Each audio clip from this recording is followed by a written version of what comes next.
Kitu ambacho Engineer anataka kukifanya ni balaa kubwa ndani ya NBC Premier League.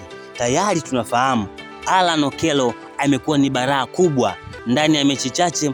Alan Okello ameweza kuchangia magoli 20 ndani ya klabu ya Yanga, magoli 8 kwa mfumo wa assist na magoli 12 yeye kama yeye ameweza kuyafunga. Lakini Engineer Hersi Said ameona hilo halitoshi na ameamua kwenda kumrudisha kijana wake wa zamani, kijana ambaye aliipa mafanikio makubwa klabu ya Yanga, ikiwemo kuchukua ubingwa mara 3 mfululizo, kijana ambaye aliweza kuifikisha klabu ya Yanga fainali ya CAF Confederation Cup pale nchini Algeria.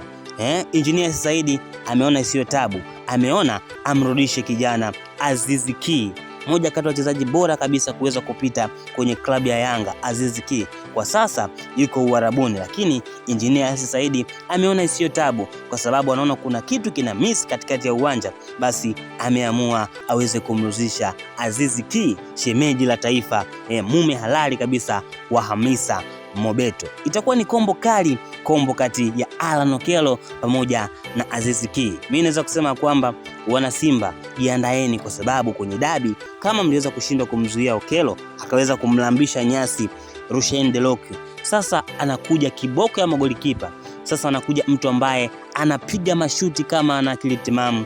Aziz Ki kama ambavyo tunafahamu ni mzuri sana kwenye kupiga mashuti. Makipa wengi hapa kwenye ligi kuu ya NBC Premier League wanamfahamu. Kwa mfano Manula anaifahamu kazi ya Aziz Ki, aliweza kupigwa bonge moja la faulo, lakini makipa walikuwa wakifungwa magoli ya kizembe kwa sababu jamaa ni ana nguvu sana miguuni, mwamba kabisa kutoka kule Ouagadougou nchini Burkina Faso. Bwana, hii ni moja kati ya sajili ambayo inaweza ikaja ikawasaidia sana klabu ya Yanga kutokana na kile ambacho Aziz Ki amekuwa akikionyesha alivyokuwa katika klabu ya Yanga. Alikuwa ni mchezaji ambaye anaweza kufungua timu, anaweza kuiunganisha, kuchezesha, lakini yote kwa yote ni mchezaji ambaye anaweza kufunga.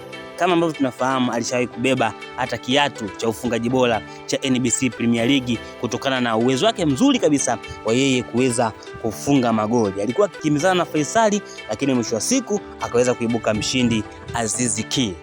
Engineer ameona shida zimekuwa nyingi, mambo yamekuwa ni ya hovyo, Yanga imeweza kushuka kiwango. Hata Maxim pia Nzengeli na yeye alisema kwamba timu yetu imeweza kushuka kiwango. Kwa hivyo Engineer Hersi Said ameamua kuweza kumrudisha mwamba wa Ouagadougou Aziz Ki aka Shemlao, shemeji la taifa. Mimi nilisema kwamba sina diada kutokea mwanzo mpaka mwisho. Ulikuwa nami presenter wako siku zote Richard Richmo TZ.